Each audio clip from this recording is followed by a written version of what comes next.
BJP के मोरपाल सुमन क्या जीत सकते हैं अंता का चुनाव? ये मैं क्यों कह रहा हूं? क्योंकि सरकार तो उनकी है ना। सरकार उनकी है। सीएम भजनलाल शर्मा, पूर्व मुख्यमंत्री वसुंधरा राजे एक रथ पर 2 बार सवार हो गए, तो क्या विजय रथ नहीं मिलेगा मोरपाल सुमन को? अंता की जनता और राजस्थान की जनता यही कह रही है कि भाई जो दो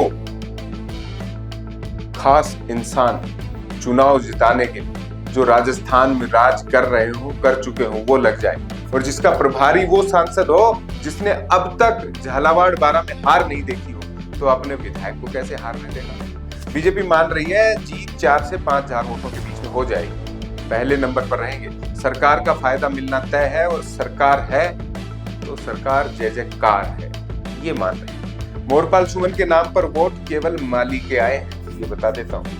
माली वोटों ने कहा भाई अपना आदमी है प्रभुलाल सैनी के बाद, तो इसको दे दो वोट, जिता दो, भेज दो, देखी जाएगी, जो होगा सो होगा। बापड़ा राजस्थान में शब्द है, वैसा प्रत्याशी इसे मान लिया दूसरों ने कि भाई बहुत ही बेचारा है। बेचारे को आजकल राजनीति करने कौन देता है? लेकिन मोरपाल सुमन ने कहा भाई मुझे भेज दो, मैं तो तुम्हारी सेवा के लिए आया हूँ। राजनेता अक्सर यही कहते हैं, और ये बेचारे सीधे भी हैं, हो सकता है जनता की सेवा कर भी दें, लेकिन क्या बीजेपी के बाकी विधायकों से इन्होंने कुछ सीखा है? जब जीतने के बाद इतने सारे नेता, इतने सारे मंत्री, मुख्यमंत्री इन्हें इतने सहज मिल पाएंगे जितने इनके निर्वाचन क्षेत्र में डेरा डालकर मिले?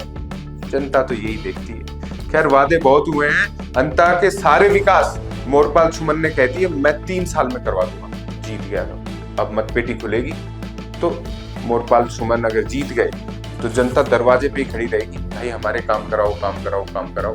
हाँ, सरकार ने एक बात तो उनके लिए ठीक कर दी है, जो फसली मुआवजा था फसल खराब होने का, वो अन्य जिलों में डालने को मंजूरी दे दी है, और आदर्श आचार संहिता हटते ही उन किसानों के खाते में भी टंडे घंटी बज जाएगी। अब घंटी ईवीएम की कितनी बजी है ये तो वहां की जनता जानती है।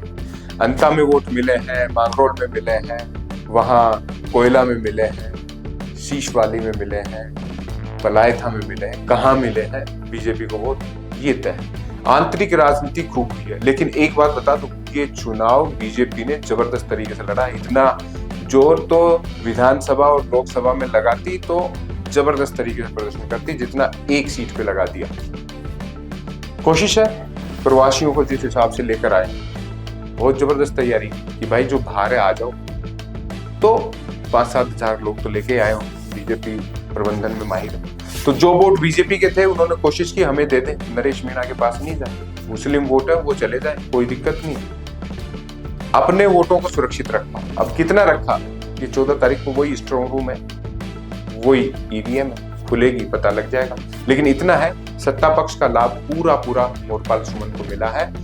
मुख्यमंत्री भजनलाल शर्मा की विकास की नीतियां क्या इस पे मोहर लगाएंगी, और उस क्षेत्र में जिसमें दस्तक है वसुंधरा राजे की, जो कह चुकी है बाहरी का कोई काम नहीं। राजनीति में एक और चर्चा थी वहां पे, उन्होंने कहा कि बीजेपी में ये परसेप्शन फैल गया कि वसुंधरा जी ज्यादा एक्टिव नहीं हो रही है, तो ये फैला दिया कि नरेश मीणा जीत रहा है। अब प्रतिष्ठा का प्रश्न बन गया कि नरेश मीणा जीत गया, जिसे स्कूल गिरी तब कहा कि बाहरी लोगों का यहाँ कोई काम नहीं, अगर वो विधायक बन गया तो तमाचा होगा मुंह पे।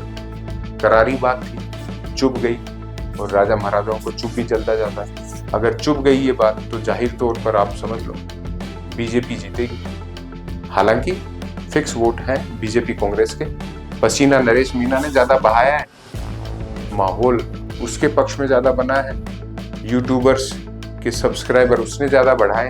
अब देखते हैं क्या होता है, लेकिन फिलहाल सत्ता पक्ष के लिहाज से बीजेपी बढ़त पर मानी जा सकती है। माइनस पॉइंट यही था कि देर से जागे, लेकिन जागो तब सवेरा, सरकार है साहब।